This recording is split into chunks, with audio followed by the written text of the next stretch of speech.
Not only will God change your diet to change your appetite, here is the other work that you must put in.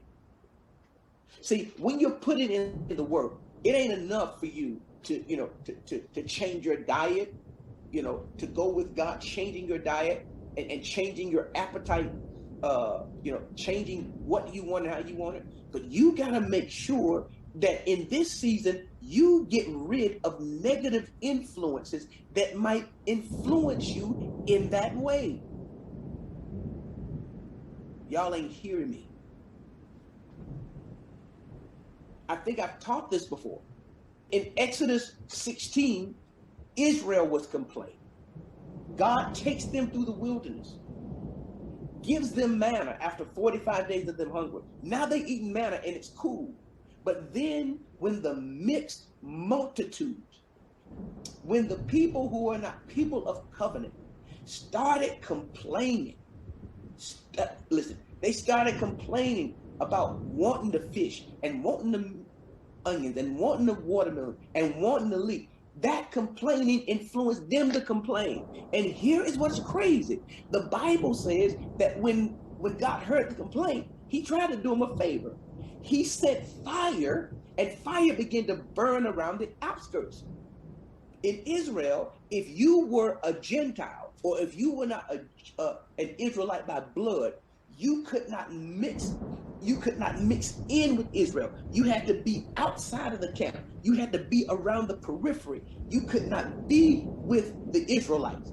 And when they started complaining, God sent fire. Moses started praying. The fire stopped. It didn't kill enough of them. Some of y'all need to hear this. You don't just need to change your attitude as it relates to your appetite, as it relates to material, as it relates, to what you want. You don't need to just change your attitude about, you being your God sitting on the throne, everything being about you. You need to change your appetite for the company you keep. Who are you hanging on to from your old season? Who are you holding on to who keeps influencing you to want or to have an appetite for things that God is trying to deliver you from, strip you from? Who? It was because of these people who were in the mixed multitude, the rabble. We call those people rabble rousers, troublemakers. You got to change your attitude. You got to change your appetite for folk too. I mean, they were fun when they were fun, but now this ain't fun season. This is serious season. Your destiny is on the line. This ain't fun season. This is serious. Man, we're in the wilderness on our way to promise.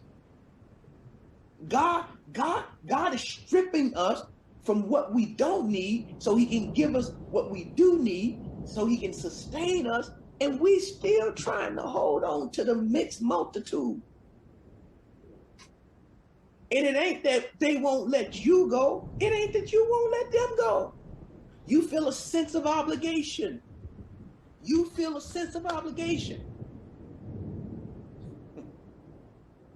The fire was burning, and Moses, because of his compassion, Moses started praying, Lord, please stop the fire. Don't burn nobody else up. And the ones that were left is right here in the text. The ones that were left, when the fire stopped in verse 4, it says the mixed multitude that was among them fell a lusting, and the children of Israel also wept again and said, who shall give us flesh to eat? This is a warning to some of us. Play with it if you want to. But holding on to rabble rousers, holding on to people who aren't where you are in terms of your spiritual growth and development, holding on to people from yesterday who refuse to grow, who refuse to change. If people don't have their purpose their destiny, if they don't have a dream or a vision in sight, they will make sure that you don't get to yours. So what did God do? Listen to what God did. So check this out.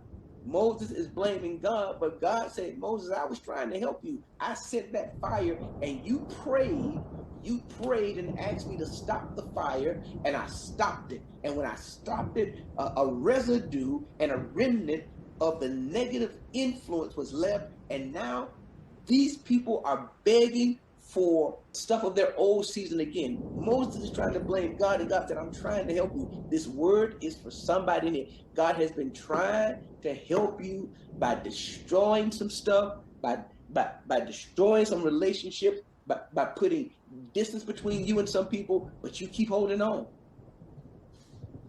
Here it is. I'm being merciful. Moses, you blaming me. You saying I'm putting all this work on you. You blaming me just like Adam blamed me for giving him the woman. You're shifting blame. You're shifting blame. My post Instagram was blame is the default setting for the undisciplined. You're shifting blame. I'm trying to help you. I'm trying to destroy the negative influence. You praying, asking me to stop. I answer your prayer, and now you're blaming me for the consequences of you not letting me do what needs to be done, because you still got a diet and you still got an appetite for the stuff and for the people who were negative influences of the past. So he said, I'm going to bring something else. I'm going to help people. I'm going to empower people to help you. Verse number 18, tell the people, consecrate yourselves in preparation for tomorrow when you will eat meat. I'm going to give y'all what y'all want.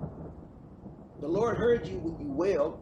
If we only had meat to eat, we were better off in Egypt. Now the Lord will give you meat, and you will eat it. You will not eat it for just 1 day or 2 days or 5 days, 10 or 20 days, but for a whole month, until it comes out of your nostrils and you loathe it, because you have rejected the Lord who is among you and have wailed before him, saying, why did we ever leave Egypt? God said, I'm going to give you what you want.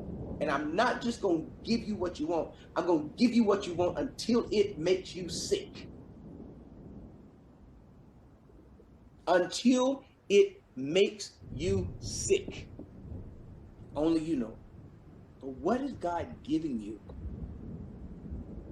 from your old season that's making you sick? God will change your diet in order to change your appetite. After Numbers chapter 11, they got so sick of themselves that you never hear them craving the food of Egypt again.